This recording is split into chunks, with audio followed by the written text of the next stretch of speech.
I had always stood by my husband, Brian, supporting him through every challenge. When he was promoted to department head, I felt proud of his success. But shortly after, everything fell apart.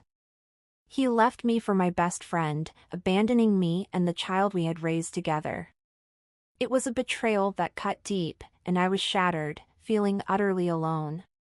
Yet, my daughter, now an adult and starting her career, gave me the strength I needed to recover.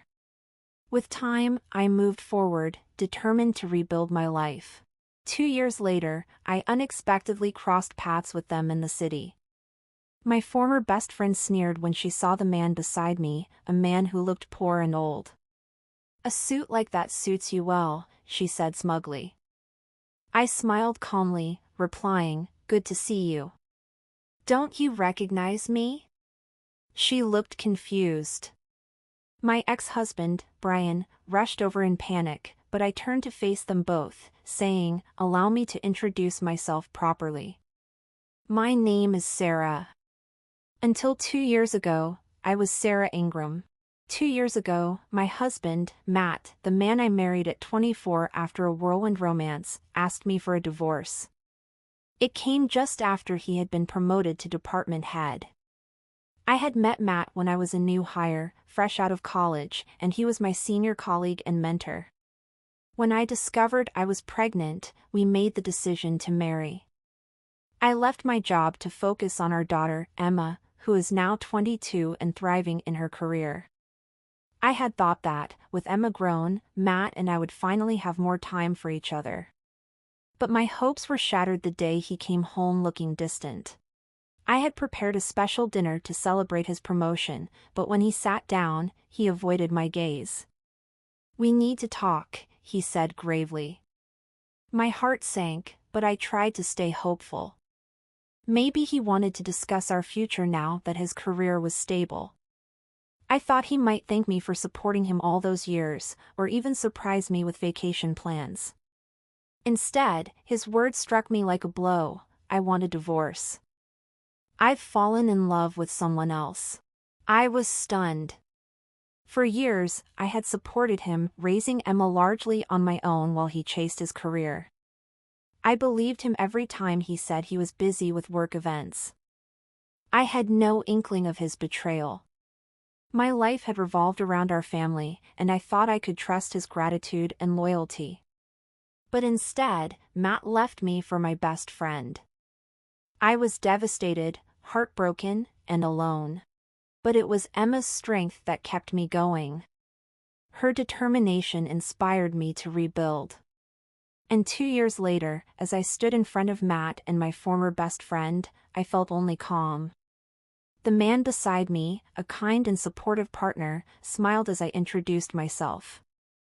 My ex and former friend looked shaken, but I was unbothered. I had reclaimed my life, and I wasn't going to complain. I had always supported Matt behind the scenes. When we had our unexpected pregnancy, I left my job to raise Emma. One of Matt's superiors once commented, "He's a rookie with a slow work pace, but he sure knows how to get a woman pregnant fast." That remark stung deeply, but Matt worked hard to prove himself despite the judgment. He received an early promotion, and I went out of my way to ensure his success, buying thoughtful gifts for his bosses and their families. But rather than appreciating my support, Matt betrayed me when I least expected it. I had no idea he was having an affair. I had been blind to the signs. "Who is she?" I asked, my voice trembling, hoping it was just an infatuation. Maybe he wasn't serious. Matt hesitated, then said, "You know her. She's someone close to you." My mind raced. Was it a former coworker? One of Emma's friends? That seemed too absurd. It couldn't be someone from our circle, not someone I knew so intimately. "Just tell me," I said. With a sigh, Matt finally admitted, "It's Michelle." The name hit me like a punch to the gut. Michelle had been my best friend since childhood. She was the person I trusted most, the one I'd shared everything with, joys, struggles, even our families. When Matt and I got engaged, Michelle had asked me to introduce her to one of his friends, and she later married him. They had a daughter, Jessica, who was 3 years younger than Emma. We had spent years bonding over parenting, organizing barbecues, and sharing advice. The betrayal was unimaginable, and it shattered everything. I never imagined she would betray me like this. Memories of Michelle came rushing back.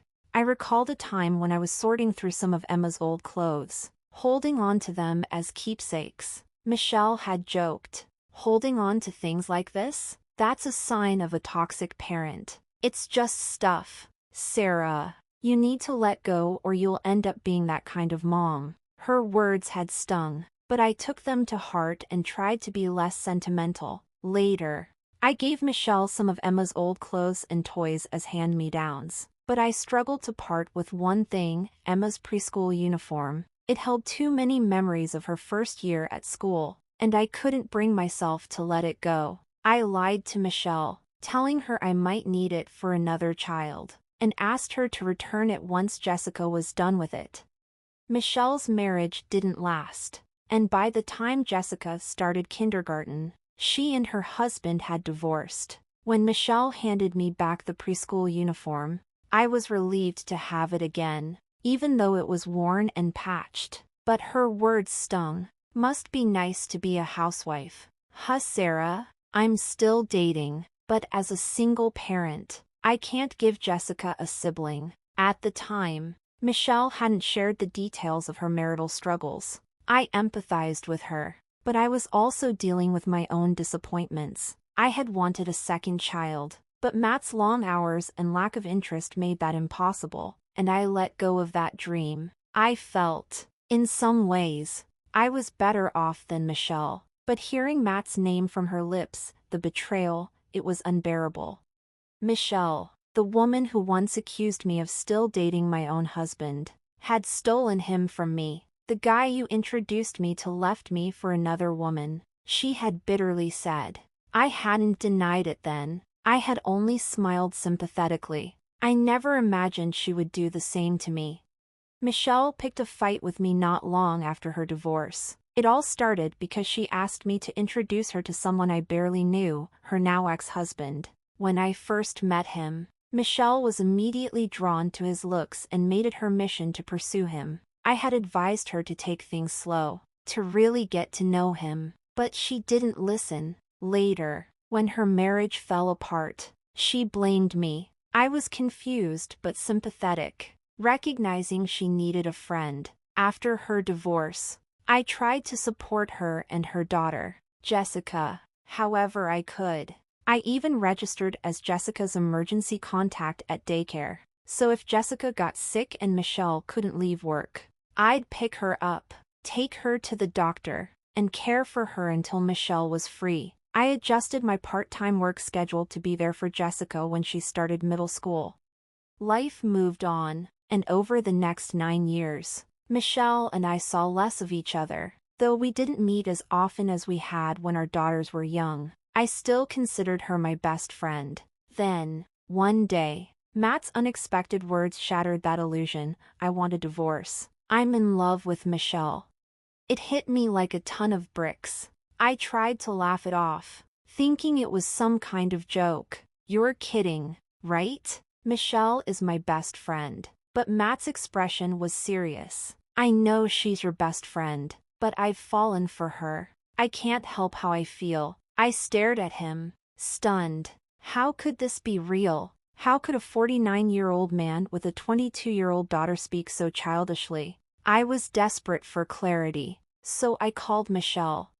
"Michelle, can you come over?" Matt's saying some crazy things, but instead of laughing it off, Michelle chuckled. "Oh, I already know. Matt told me he was asking you for a divorce today."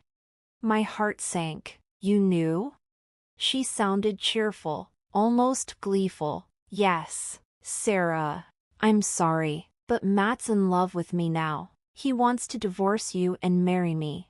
The world seemed to spin. This had to be some cruel joke. My husband and my best friend conspiring together? It was too much to believe. Matt left the room, muttering something about going out for a smoke, a habit he hadn't picked up since I was pregnant. When he returned, he wasn't alone. Michelle walked in beside him, and they both looked resolute.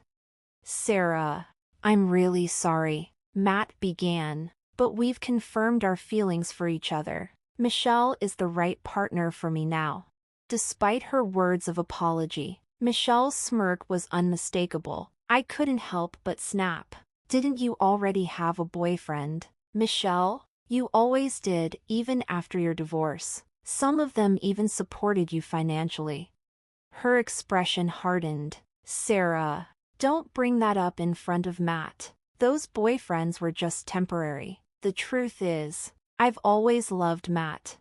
She even mustered fake tears, putting on a melodramatic display. To my shock, Matt reached out and stroked her hair tenderly. "Sarah, don't blame Michelle," he said softly, as if this betrayal was something I simply needed to accept. It was like he wanted to cast himself as a tragic hero in this ridiculous drama. I could hardly believe these people were real. Watching them, I felt as if I were in a nightmare. My heart shattered as tears rolled silently down my cheeks. "Since when?" I whispered. "We've been meeting in secret for a long time," Michelle admitted shamelessly. "But we only started talking seriously about marriage after Matt's promotion was confirmed." I felt like a fool. I had trusted them both, and now it was clear they had been betraying me behind my back. Michelle must have seen Matt's promotion as an opportunity to improve her life and latched onto it. Her arrogance was unbearable. "So now that you know, hurry up and divorce him already," she said, smirking. Her attitude made my tears feel ridiculous. I forced myself to speak, my voice trembling. "Fine, I'll divorce him," but I couldn't stop myself from asking, "What about Jessica? Does she know?" "Don't ignore your daughter's feelings." At the mention of Jessica, Matt's face flickered with guilt, and he dropped his gaze. "Jessica turned 18 and moved out. She's not my responsibility anymore," he muttered. Then, astonishingly, he added, "It's probably your fault she turned out so defiant, considering how much time she spent with you." Their callousness took me by surprise. I hadn't even known Jessica had moved out. When Matt handed me the divorce papers with Michelle's signature already on the dotted line, I couldn't summon the energy to argue. Seeing that grotesque document in front of me, I agreed to the divorce on the spot. Matt packed his things and moved out to live with Michelle. I never thought Michelle would have the audacity to treat my husband like one of my daughter's hand-me-down clothes, but here we were. The next day, when Emma returned from her business trip, I told her everything. Her reaction was sharper than I expected. "That man isn't my father anymore," she said firmly, "and Michelle, she's the worst person I've ever known." Her words startled me, but I saw how strong Emma had become. I had worried she'd be deeply hurt, but she handled the news better than I had imagined. Even so, her anger burned hot. "Have you talked to Jessica?" I asked, worried she might be struggling. "Mom, stop worrying about other people and start thinking about yourself," Emma said, her eyes brimming with tears. Seeing her so raw and vulnerable made me realize she had suffered more than I had realized.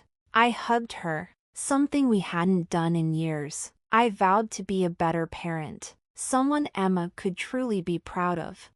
2 years passed without a word from Matt or Michelle. Emma thrived in her new independence, and we saw no reason to reach out to her father. Michelle had moved far away after marrying Matt, and our paths never crossed until one fateful evening. After attending a play, I ran into them in the city by chance. Our eyes met, and I couldn't avoid them. Michelle's mocking voice cut through the air. "A poor-looking old man suits you," she sneered, glancing disdainfully at the man beside me. I didn't take the bait. I had just enjoyed a lovely evening with my new boyfriend, Jonathan. He and I had been watching the play together. Instead of responding to her insult, I shot her a level look. Good to see you, Michelle. Don't you recognize him? Michelle's smug expression faltered as she stared at Jonathan in disbelief. Matt looked equally stunned. Wait, you're Jonathan? Matt stammered. Jonathan had been Matt's senior at the company, mentoring him when he first started. He had once taken the fall for a mistake Matt had made, which had cost Jonathan his job. I hadn't known this back then, but we reconnected recently through a mutual acquaintance, and that's how we started dating. Michelle's face twisted as she remembered. I had once introduced Jonathan to her as a potential partner, but she had rejected him, saying he was too old and not stylish enough. Now, Jonathan looked different, his appearance more polished and refined. Michelle's disdain for anything understated had blinded her to his true worth. Jonathan spoke calmly but firmly. Relax, Michelle. It's not a big company, and my income isn't huge, but starting my own business worked out for the best.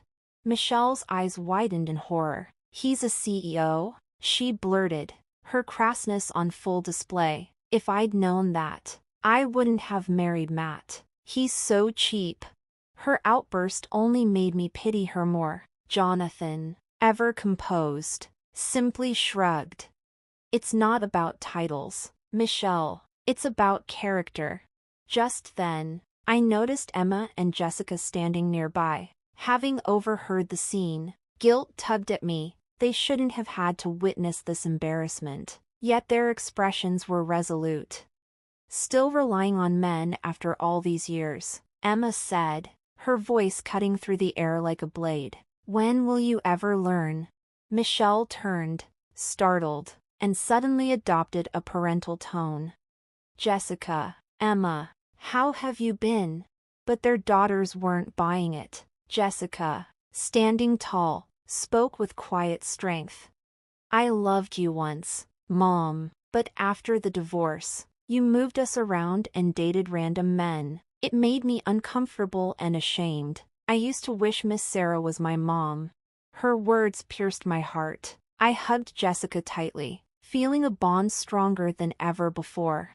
Jonathan's voice broke the tension. Come on, let's leave these foolish people behind and go have a nice meal. We walked away, leaving Matt and Michelle to their hollow lives. Later, I learned from an old classmate that they had divorced. Matt had finally reached his breaking point after Michelle repeatedly belittled him. Emma and Jessica grew closer, like true sisters. Jonathan eventually proposed, and I accepted. Looking back, I realized my first marriage had been a mistake, but it had led me to where I belonged, with Jonathan, Emma, and Jessica. Together, we were building a new life filled with love and laughter.